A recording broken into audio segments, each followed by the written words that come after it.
I'm live. Hello. Thank you for your patience, guys. I'm a few minutes late again. Lots going on in here. Lots going on. As you're jumping on, say hi.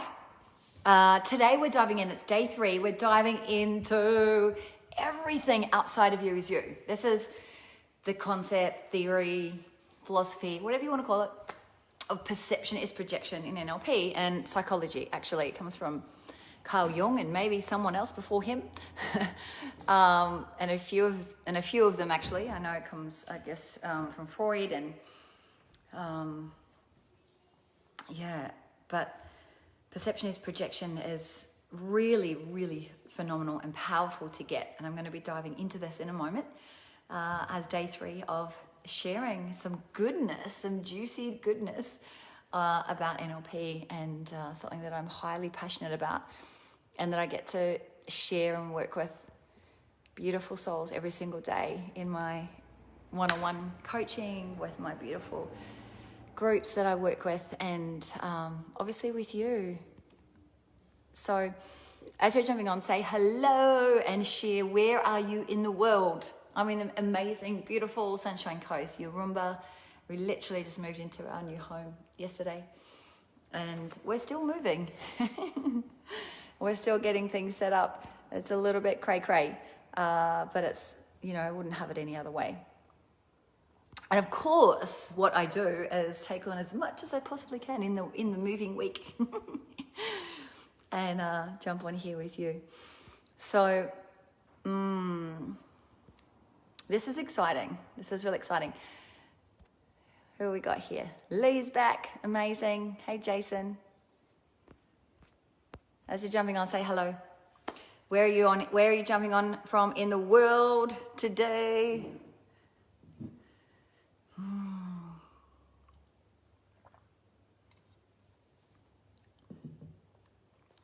What are you excited about learning today? And have you seen what's been happening for the last 2 days?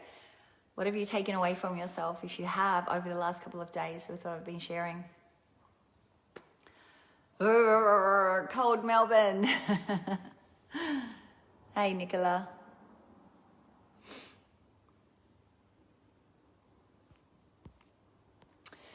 Cool, awesome. So let's get straight into it. So as I mentioned, we're going to be diving into understanding how everything outside of you is you.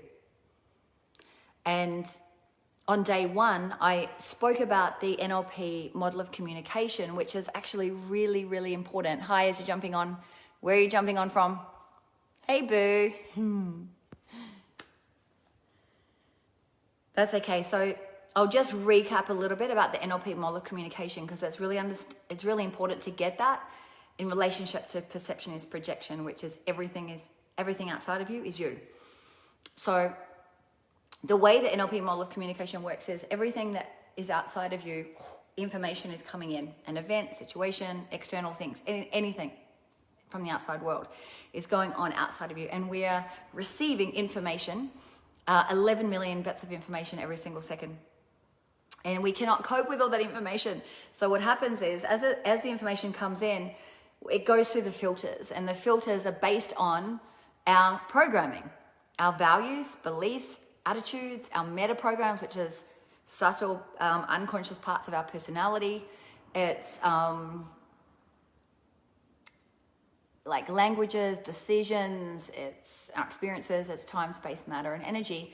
And so the information comes in, and based on those filters, will determine what we do with it. Will we delete the information? Will we distort the information? Or will we generalize the information? So we do one of 3 things: delete, distort, or we generalize. And so we delete things that are just not important.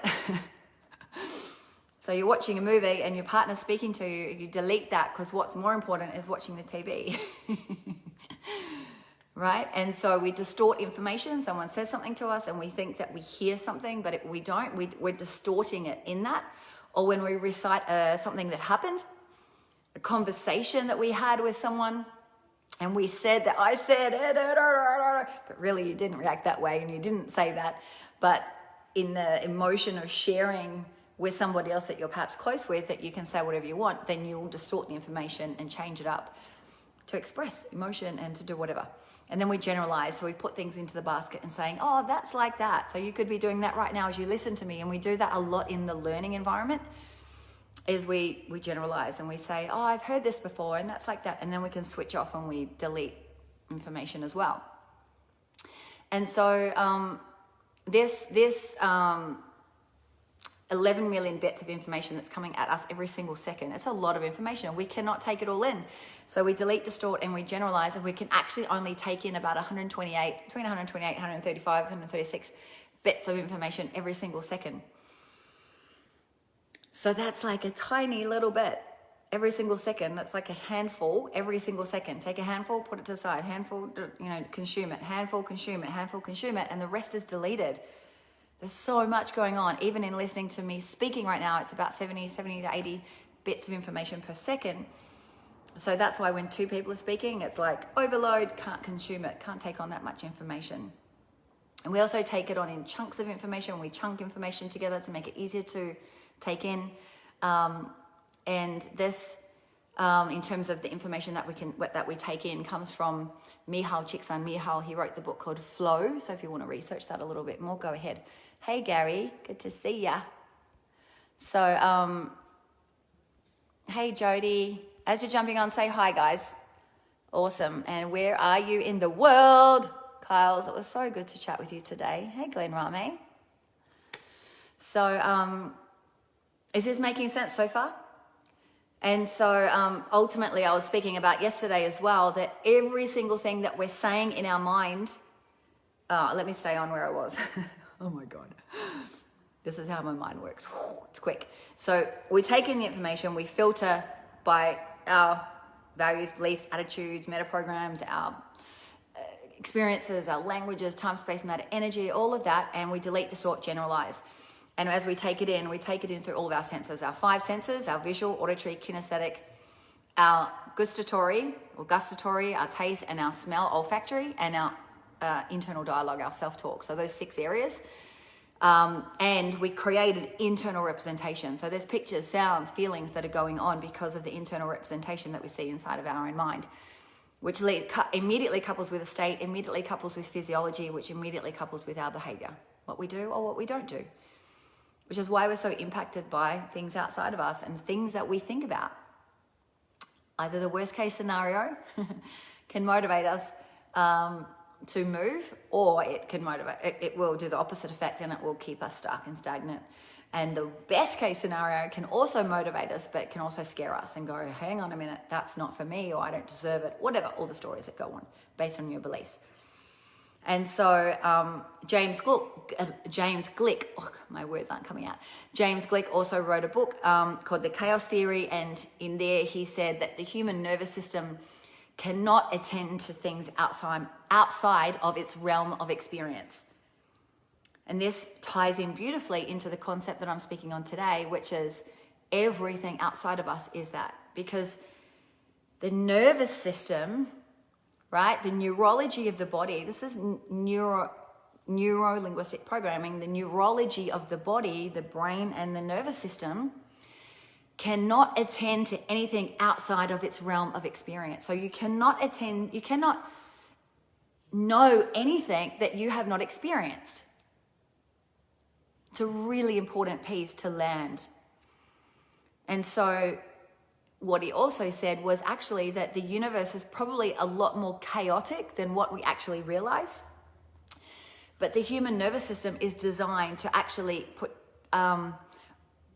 to organize that and to bring that, impose order onto or into that chaos, which is pretty cool. That's its job, right? It's to like create some certainty, create some system and structure and order so that we can operate. And so the way that, like, if we pull this piece into what NLP is about, is that from an NLP point of view, is that the human nervous system was actually designed to recognize patterns, and that exists along with content and information. And so, as I mentioned, we're leaving out like over 10 million bits of information every single second from what we see, hear, feel, taste, smell, internal dialogue. So much is going on up here in your internal self-talk that you are just not aware of from moment to moment to moment, every single moment, because you're deleting it because it's too much information to consume. Unless you bring it into make it important and bring it into your awareness of, hey, like pay attention. Now that becomes a new piece of information that is important for you to recognize and pay attention to. And so something else will get deleted. And this is now part of what you will pay attention to. And so the way that perception is projection, or everything outside of you is you, the way that this is actually true is that it's not possible for you to attend anything outside of you,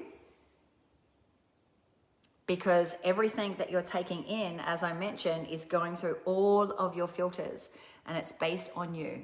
All of the information that you're taking in is based on what's important to you and what your beliefs are and what your attitudes are and your language and all of the rest of it, right? If you're hearing someone else speak in another language, you can't take it in. Why? Because your filters don't allow you to take it in and understand and comprehend what's going on. So you'll delete that, right? And the same thing with values and beliefs, same thing. Like, you will only take in what you're capable of taking in that moment based on your programming, based on your experience and experiences. Is this landing for you so far? Just checking if there's any comments because I haven't seen anything. Hey, Lynn. Hey, Nath. So this is like so important to really comprehend and get. And then, you know, some people might say, okay, so if I take in, let's say 128 bits of information every single second, let's say you have a brother or a sister or multiple brothers or sisters or whatever, and you have a event, you experience the exact same event together, but you both see it. Let's say it's just you and one of your siblings, and you have a different experience, even though you saw the exact same event. Can any of you relate to this? Can any of you relate to being in a specific experience where the other person who was there had a completely different experience and says something different to what your experience was? Reason being that it wasn't about the event or the experience that happened. It was about the fact that you both are taking in that information from the outside world in through your filters. And so you're deleting, distorting, generalizing information based on your values, beliefs, attitudes, metaprograms, so on, so on, so on. And therefore you interpret that as your own experience and your specific experience, which is different to somebody else. So that's why miscommunications happen. Because we're like, no, I was there. This is my experience. I'm right. You're wrong. Even though they were there. And it's hard to understand how someone else can have a completely opposite, potentially, or different experience when you're both there seeing the same thing. And then we go into make wrong, and you know, that's all part of the payoffs of, you know, just human beings being human. I'm also trained in ontology, and it's a study of being human, which is part of the payoffs in as human beings that we're going to make wrong. And so anyway, that's a conversation for another time. But so everything that you're taking in is based on everything that is you, okay? And so you cannot take in anything that is not you, that is not part of you and your experience. Does that make sense? I really need this to land for you right now. Wrap your mind around it. Get it? Awesome. Katie McDonald. Whoop, whoop. My soul sister. My partner in crime. Yeah, landing so deeply with me. Oh, I love that, Nissa. Yes, it's amazing when people have different idea and situation. Yes, yes, yes. And so what's beautiful about understanding this in relationships and communication is being able to understand that, oh my God, this makes sense. You know, this makes sense why someone else sees it from a different point of view, a different perspective, because they're just taking it in from their, what we call model of the world, their experiences. And so we can't make wrong because neither of us are wrong. It's just our experience. But we try to make wrong because that makes us feel good. So when you can understand this, you can actually improve your connection with others. You can improve your relationships. You can become more compassionate, more understanding, more accepting. Today in my, or this week actually in my Illuminate Inner Circle, we're talking about equanimity, which is being in flow, like being unaffected by what's happening outside of us. And part of that is acceptance and compassion and letting go. Hey, Jane. I love you too, babe. Oh, Cody, thank you, babe. Hey, George. So, Carl Jung, he's amazing. Carl Jung said it beautifully, and what he says is that we tend, hi Queen, Sarah Plevel. He said that we tend to marry our unconscious mind and then we project out onto her all of our unresolved stuff. Let that sink in.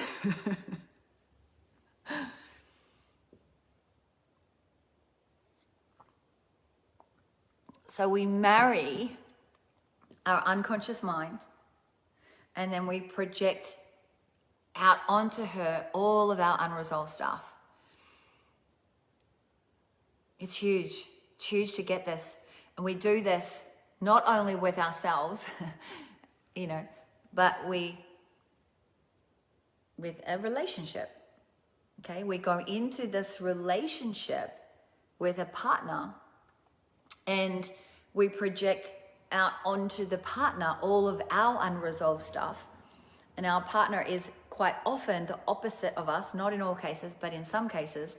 And there's aspects of it where our partner, the person we're choosing to marry or be with, right, as a physical piece, there's also the non-physical aspect of this. And then we look at our partner and we say, that's not me. Like, they are the opposite of me. I would not do that.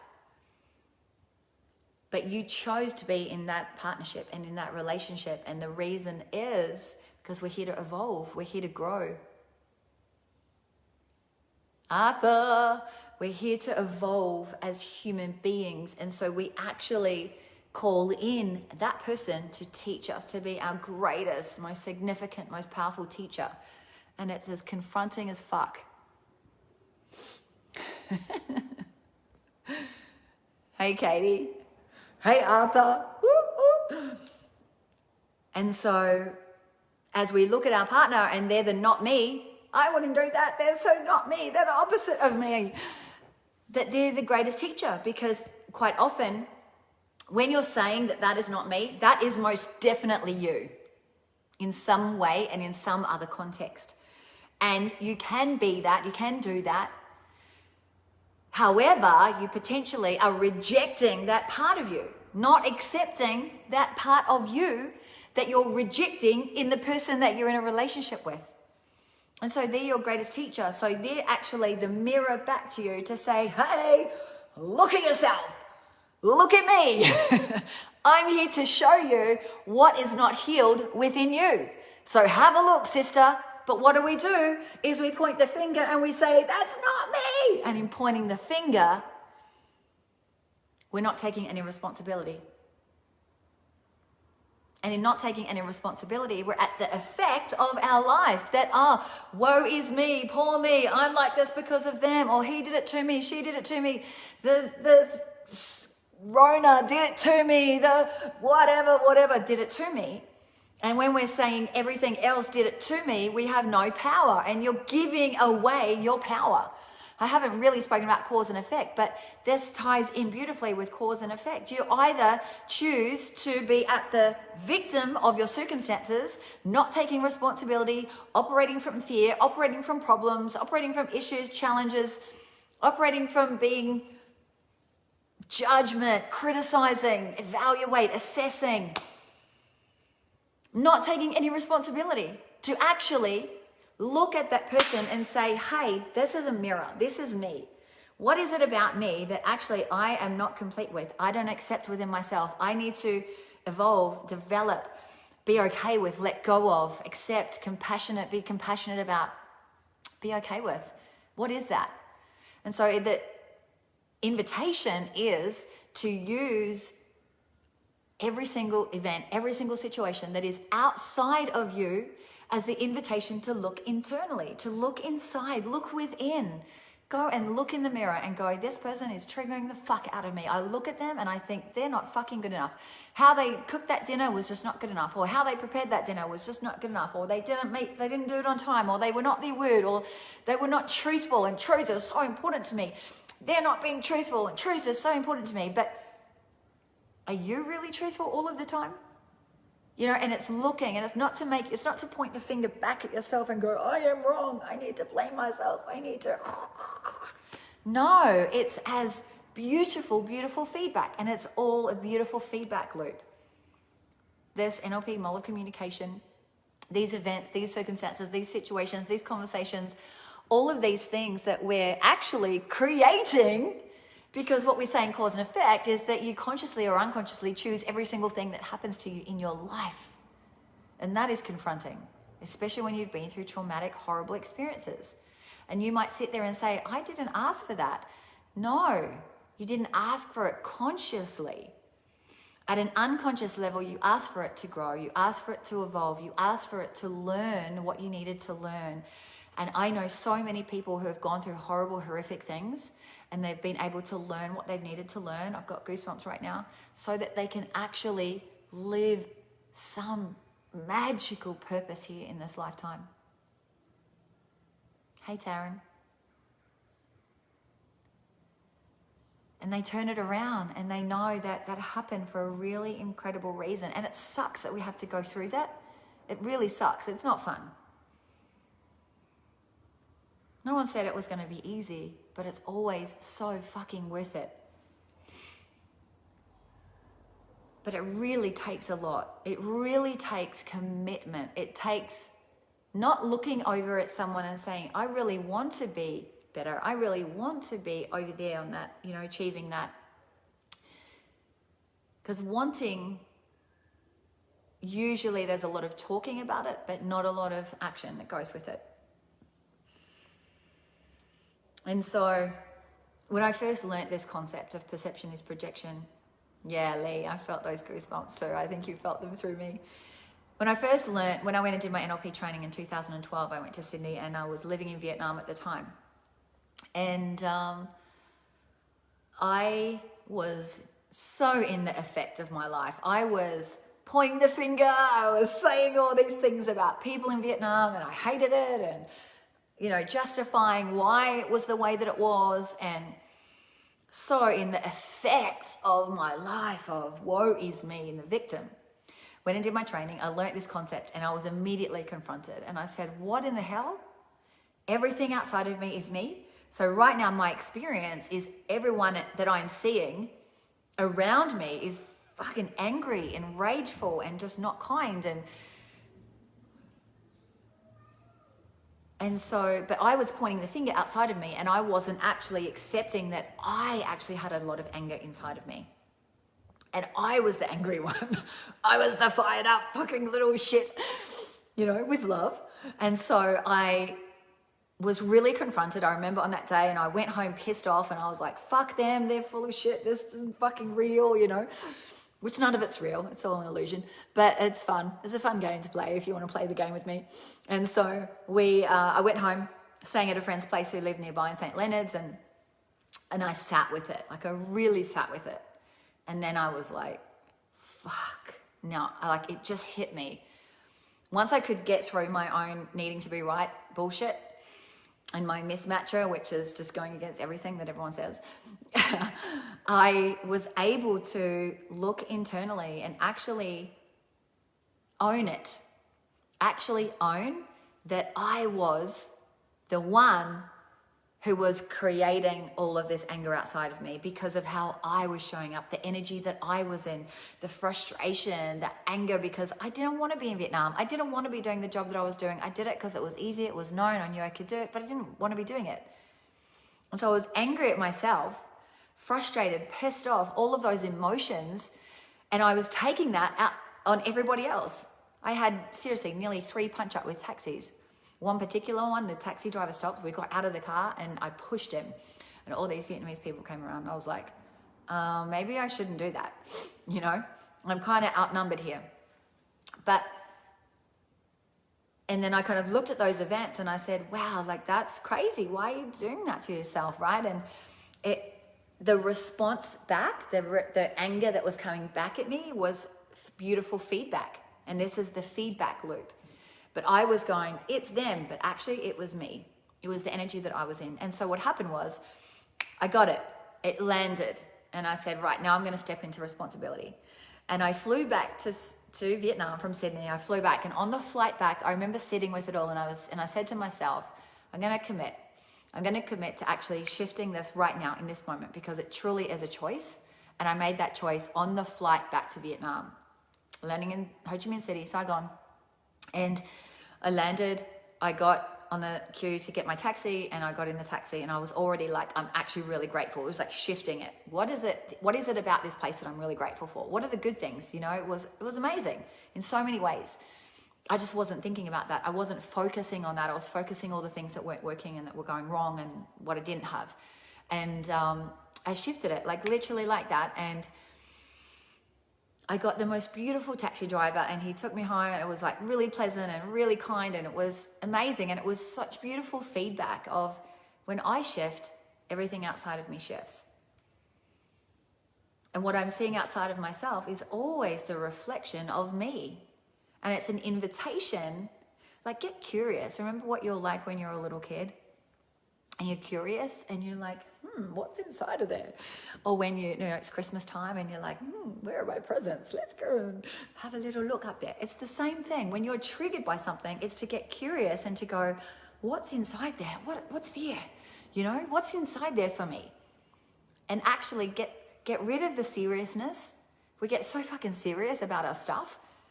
And actually get playful with it and have fun with it and laugh. Laugh at yourself. Go, oh my God, I'm making that person wrong. And that's about me. Of me feeling not enough, or me feeling, you know, whatever it is. Impatient and wanting some things a certain way because I need to fucking be in control, because if I'm in control, then I know everything's going to work exactly the way that I want it, and then I don't have to feel scared. You know, all this stuff. We play such incredible, phenomenal games, and you get to, you know, dive in deeper with this when you work with me in my groups and my programs, and of course, come and join me for any of my trainings. But this is really, really, really powerful, and seriously, like you can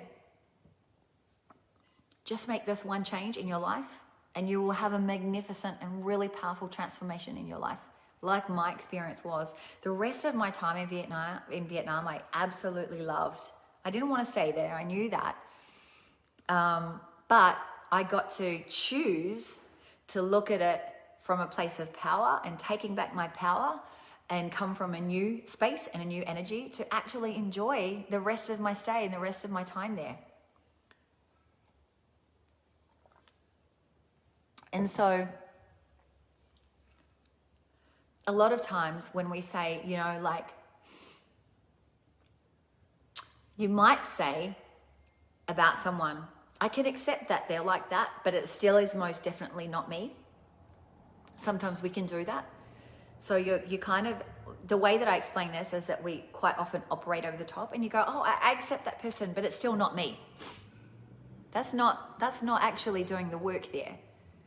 That's just saying what you think you should say, but not actually truly embodying what I'm talking about here. Because what Carl Jung would say is that person is most definitely you. Most definitely like you. When you're saying that is not me. And so when we're doing that, when we're saying that this person is not me, that we're actually leaving out the information. We're leaving out the not you. You're leaving out the not me. And we reject that part of ourselves. And he says that the information, Carl Jung would say, the information which is most unconscious, we must of need actually project that onto those around us. We need to project that out to others outside of us. We need to, we must. And so we must, by need, project that onto other people around us. Why? So we can heal, so we can evolve, so we can grow to the next level. So it's like, woohoo! You know, get excited about it. Rather than what most of us do, and we're like so serious about it and it drives us crazy, is to shift that. So hopefully, again, I'm hoping to shift your perspective just a little bit. And remember that the fact is that you cannot see anything outside of yourself that is not you. You can only see things outside of yourself that is you. And it might feel confronting, and it might be like a little bit uneasy to digest right now in this moment, and that's okay. Because the most common belief is that everything outside of me is not me. And so I'm challenging you right now. I'm challenging that belief, perhaps. Oh, thank you, Katie. I love you, Celsius. And so I would love to invite this as an opportunity for you to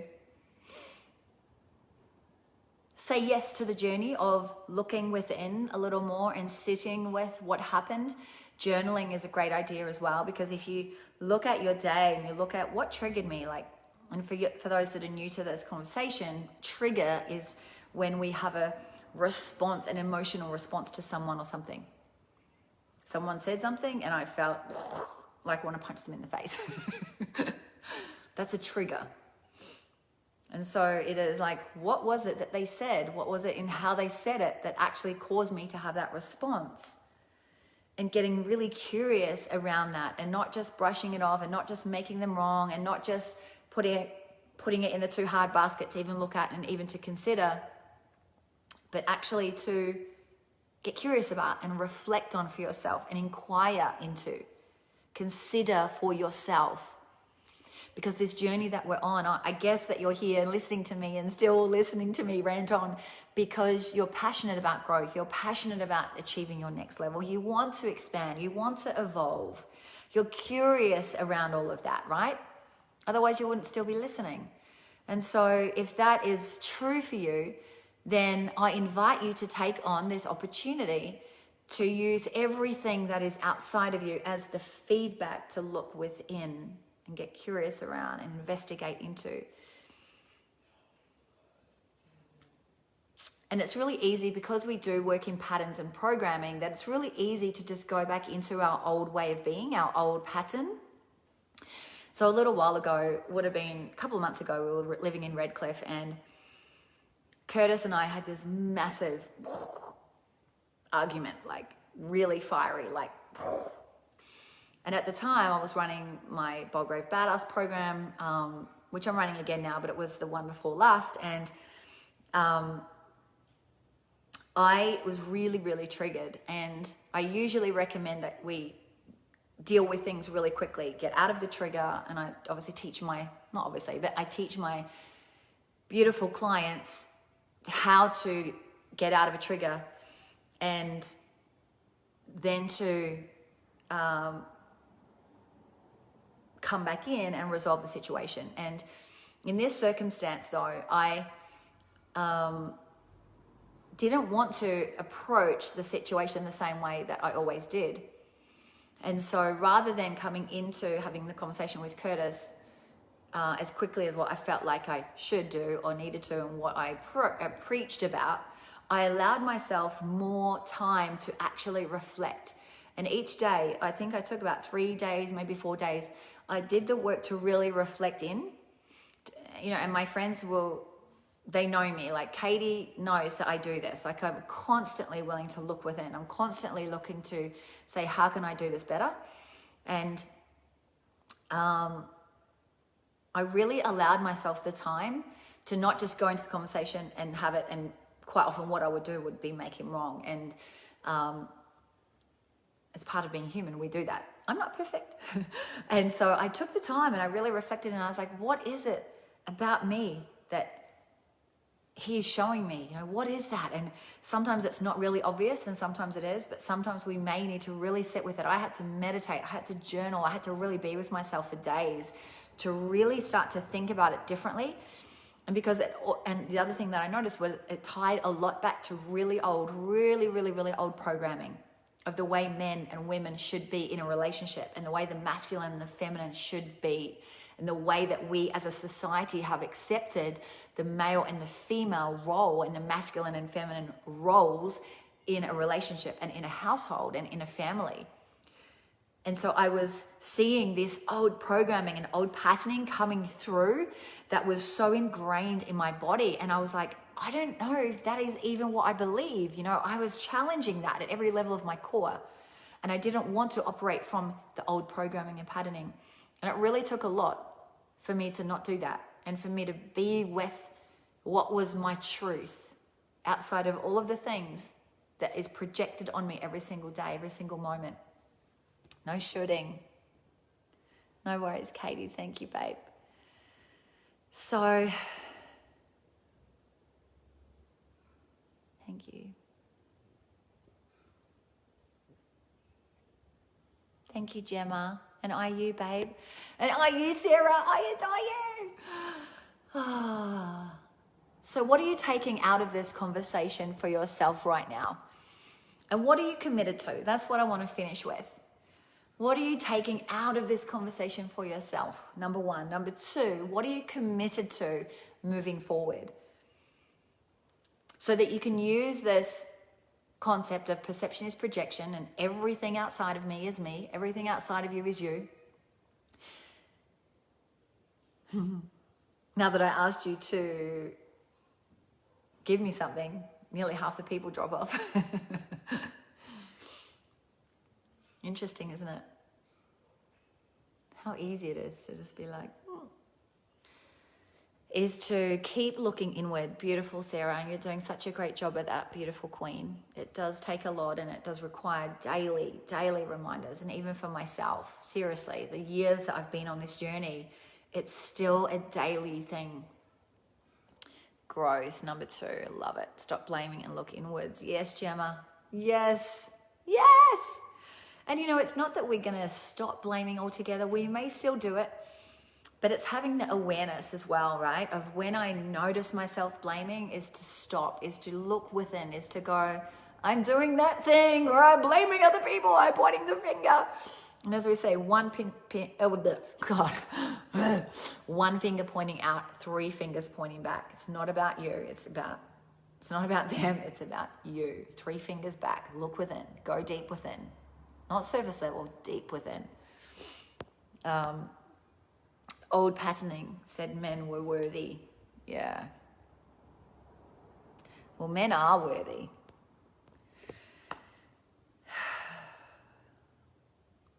Men are so worthy. And I really, I love the men that I work with so much, so much. And I really feel for men right now with the changes of the masculine and the feminine. It's really challenged the men a lot. Looking inwards more definitely, yes. Hey, Simi. When I'm triggered to focus inward more over and over. Yes, Ness. Yes, my sister. Connection to self. Whoop, whoop. Go, Jane. Go, Jane. Whoop, whoop. I love you. I love you. Oh, Arthur. That's right, my bro.